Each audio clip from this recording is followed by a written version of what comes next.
Começando mais um De Olho no Mercado com 5 pontos de atenção para você que quer investir em abril. O primeiro, o que a gente já sabe muito bem, é a corrida entre vacina e coronavírus. O segundo, o Voldemort da economia, a inflação continua solta. Terceiro ponto, risco fiscal no Brasil, que também nos leva ao quarto ponto, que é a curva de juros. E o quinto ponto, que é a Bolsa Brasileira. O que esperar quando você já está esperando? Agora, no De Olho no Mercado de abril. Começando com o primeiro ponto, que a gente já tem falado, inclusive, há um pouco mais de um ano. A questão das vacinas e do coronavírus, que é tão importante porque essa corrida ditará o ritmo da economia. E nesse mês, o que a gente viu foram vários movimentos diferentes em diferentes países. Ao mesmo tempo que alguns lugares tiveram o avanço da vacinação e uma expectativa mais positiva para a abertura econômica, outros lugares tiveram o contrário, aumento dos casos de coronavírus e preocupação com o ritmo de vacinação, como no caso do Brasil. Isso levou, inclusive, a novas restrições, não só aqui, mas como na Europa também, em outras regiões. Por isso, abril vai ser um mês muito importante, porque a gente vai entender se a distribuição e a produção das vacinas vai ajudar, de fato, a normalização da economia. Nos Estados Unidos, inclusive, a gente já está falando de mais estímulos. E esses estímulos, você pode até pensar, mais estímulo, mais dinheiro na economia, então é muito positivo. Só que não funciona tanto assim, porque agora o que a gente tem visto é a preocupação com a inflação. E mais estímulo significa mais pressão na inflação, que é uma preocupação não só nos Estados Unidos, como aqui no Brasil também. É isso, Bê. A inflação também é uma preocupação aqui no Brasil. O acumulado de 12 meses atingiu 5,2% em fevereiro, puxado principalmente pela alta das commodities, a desvalorização do câmbio e o desabastecimento de alguns insumos para alguns setores industriais. Apesar da gente esperar um alívio no segundo semestre, a inflação ainda deve fechar 2021 em alta, em 4,9% no acumulado de 12 meses. Nesse mês a gente trouxe um gráfico bem legal no nosso De Olho no Mercado, mostrando como vários ativos performaram em períodos de alta da inflação no Brasil nos últimos 25 anos. E os ativos que tiveram a melhor performance, superando aí a média da inflação nesse período, foram o ouro, o dólar, a bolsa nos Estados Unidos e as commodities. E além de encarecer as suas compras no supermercado, a inflação também aumenta os gastos do governo e, com isso, aumenta o endividamento do governo.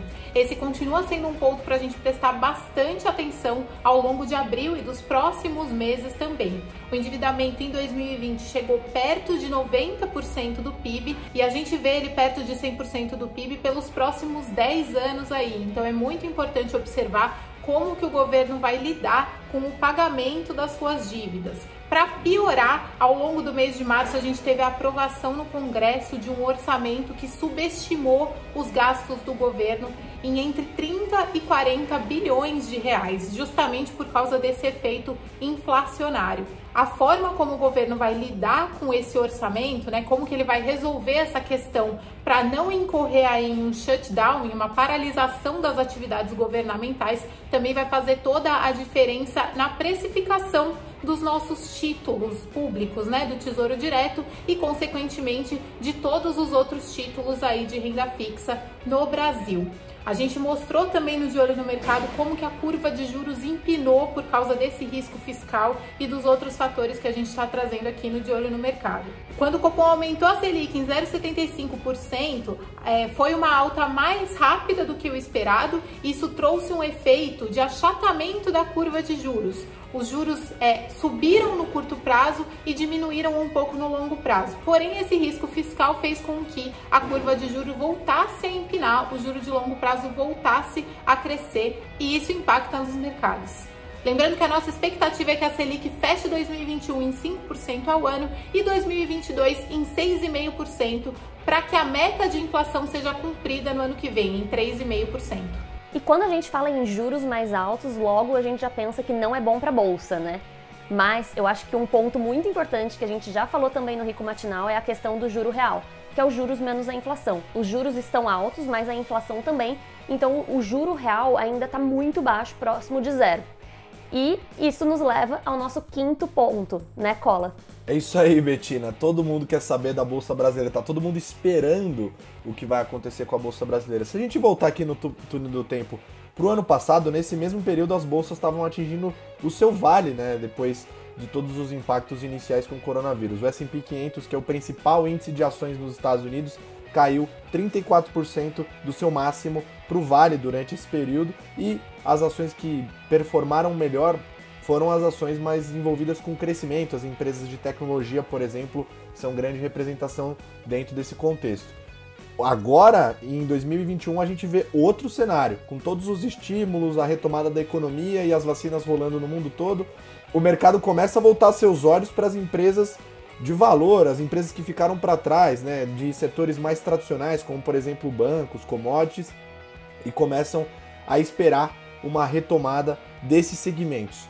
Porém, aqui no Brasil, por mais que o nosso índice de ações, o Ibovespa, tenha uma grande representatividade desses setores mais tradicionais, as nossas dificuldades com a situação fiscal e também o ritmo de vacinação no país tem dificultado a performance do índice. Ainda que o Ibovespa tenha ficado positivo no mês de março, a Bolsa Brasileira é uma das piores no ano em comparação com as outras bolsas globais. Isso ressalta o que a gente tem falado sobre diversificação, não só em categorias de ativos, mas também em geografias, né? Ter exposição global é super importante nesse contexto. Mas quando a gente olha para as empresas dentro da Bolsa Brasileira, tem muitas empresas que ficaram para trás nesse período e que podem acabar sim se beneficiando se esse ritmo de vacinação acelerar.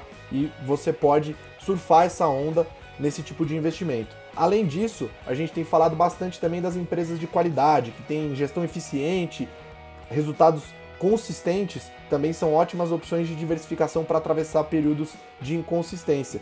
Isso a gente abordou dentro da nossa Rico 3, que é a carteira gratuita para clientes da Rico. Então é só você acessar a sua conta para ver essa listagem de empresas. Bom, esses são os 5 pontos de atenção para investir em abril. Mas como montar uma carteira no meio de tudo isso? É só acessar o link na descrição desse vídeo para saber quais são as nossas recomendações e montar uma carteira bem diversificada. Bons investimentos em abril!